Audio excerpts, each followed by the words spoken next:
The experts call it the most important word as far as the results we get from life are concerned in this or any other language, and that word is attitude. It is our attitude toward life which will determine life's attitude toward us. Let's face the fact honestly that we shape our own lives, and the shapes of them will be determined by our attitudes. A person with a poor attitude toward learning, for example, isn't going to learn much until he changes his attitude. If we take the attitude that we cannot do something, we generally will not do it. An attitude of failure, and we're whipped before we start. So we know then that what we receive from life, what we accomplish or fail to accomplish, is due in large measure to our overall attitude. William James of Harvard University put it this way: "The greatest discovery of my generation is that human beings can alter their lives by altering their attitudes of mind." And isn't it wonderful that we have this measure of control? Before we start talking about our attitude toward the world, let's talk about our attitude toward ourselves, since it is the attitude we take toward ourselves which determines our attitude toward the world. Now right here we come to a rather strange fact. We're so familiar with ourselves, we tend to take ourselves for granted. We tend to minimize the things we can accomplish, the goals we can reach, and for some equally strange reason, believe others can accomplish things in our field which we cannot. There are literally millions of human beings living narrow, darkened, frustrated lives, living defensively, simply because they take a defensive, doubtful attitude toward themselves, and as a result, toward life in general. Many people are suspicious of and oppose change. Yet change is the one thing in life on which we can absolutely count. People who stay young all the years of their lives not only welcome change, but see it for what it really is: new opportunity, new chances for further fulfillment. Attitude is a reflection, a result of a person's will. It is incalculably powerful. It can bring about marvelous results for us, but we need to train it patiently, day by day. Now let's talk about the attitudes of people who are successful. The top 5% of the people who go sailing through life from one success to another, and who, even when they fail at something, shrug it off and head right out again.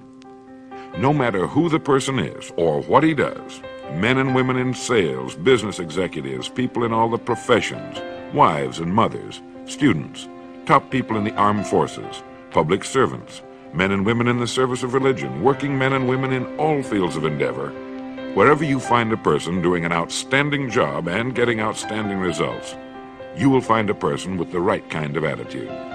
These people take the attitude toward themselves that they can accomplish what they set out to accomplish, that there's no good reason on earth why they can't be competent, successful.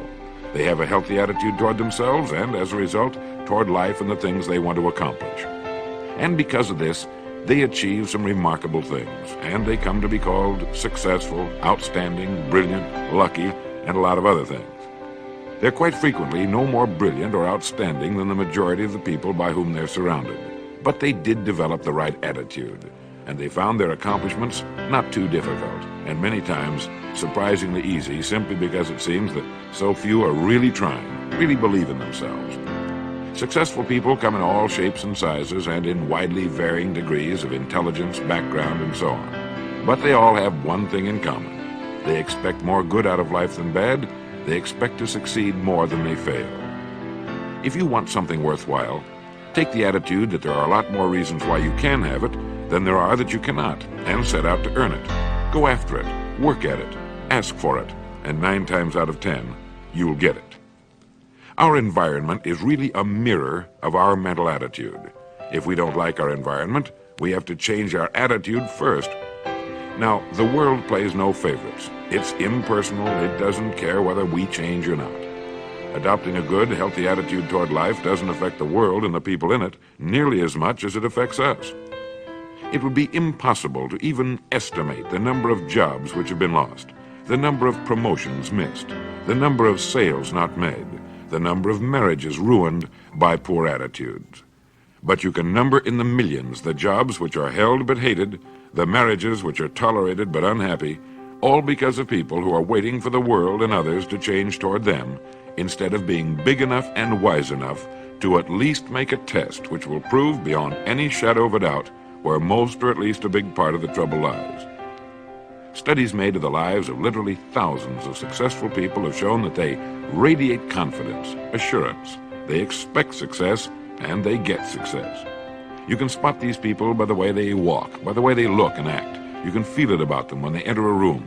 They may be short and fat, or tall and thin, or any combination in between, but they have about them the attitude of success. In the record Greener Pastures, I'll get into this next statement, but right now I want you to realize, if you don't already, that in 5 years or less, you can get right to the top of the work you're now doing. I know this, but the important question here is, do you know this? The minute you do know it, you'll have this right attitude I'm talking about. The easiest and most effective means of forming a good attitude habit is to begin to act as though you have a good, positive, expectant attitude toward life. That's right. Begin right now to walk, act, and look as though you belong to this group. If you're already in the top 5%, you'll know what I mean. If you've never tried it, you'll be amazed at what happens. Actions trigger feelings, just as feelings trigger actions. And what I'm trying to say is that you must first become, mentally, from an attitude standpoint, that which you wish to achieve. In short, his attitude had been one of success, of expecting success, long before the material, the tangible rewards of success had been earned. For now, remember that a person must act, look, and because of these things, feel successful before the success he seeks can come. Chances are you know people who seem to be what others call lucky. All kinds of good and wonderful things seem to happen to them, and they give the impression of happily sailing through life, having a wonderful time, and getting more accomplished in a year than most people do in 5. Now, it makes no difference how good a person's attitude has been in the past. Anything can be improved upon, and it's the small refinements upon something already good that makes it great. So here's the test. For the next 30 days, act toward the world, everything and everyone with whom you come in contact, with the attitude which represents the kind of results you want to achieve. That is, if the result you want is more success in what you're doing, act as though you are already in possession of the success you seek. If you want others to treat you with admiration and respect, treat others with admiration and respect first. Have you ever stopped to think of this? Every human being on earth is the most important human being on earth as far as he or she is concerned. You may never get anyone to admit it, but it's a fact. So for the next 30 days, treat every person with whom you come in contact as the most important person on earth, remembering as you do so that as far as that person is concerned, he is. Now, the reason I say treat everyone in this fashion is mainly because this is the way human beings ought to treat each other, and because it will help you form a habit that will bring you amazing and delightful results for the rest of your life. Have you ever noticed that the higher you go in any organization of value, the nicer the people seem to become? You see, the bigger the person, the easier it is to talk to him, to get along with him, to do business with him. You know why? It's because he's got a good attitude, and people with the best attitudes just naturally gravitate toward the top. So for 30 days, act toward others in the world at large in exactly the same manner you want the world and others to act toward you. Treat your wife or husband as the person he or she really is, the most important person in your life. The same with the children. Carry out into the world each morning for 30 days the kind of attitude you would have if you were the most successful human being on earth. And notice how it quickly develops into an habitual attitude. When a person does this, he should realize he has already placed himself on the road to what he seeks. He is right now in the top 5% of the people in this or any other country. He has prepared the ground and planted the seed. He has made of himself a magnet, an embodiment of that which he seeks. Before metal can be cast into a desired shape, the mold, the expectant receptacle, must first be fashioned. Before a building can be erected, the excavation must be made and the foundation laid. And before a person can achieve the kind of life he wants, he must become that kind of individual. He must think, act, talk, walk, and conduct himself in all of his affairs as would the person he wishes to become. He is then actually that person, and the things that person would have and do will naturally come to him. Almost immediately, a change will be noticed. Irritations that used to frustrate and annoy disappear. When some less informed individual gives you a bad time, stay on the track. When someone cuts in front of you with his car or acts in any other manner that shows his ignorance and lack of courtesy, don't permit yourself to drop to his level. pity him, for that's what he really deserves. That's the very group a person doesn't want to belong to. And if he acts like them, well, let's face it, he belongs with them. There's nothing in the world that men, women, and children want and need more than the feeling that they're important, that they're needed and respected. They will give their love, their affection, their respect, and their business to the person who fills this need.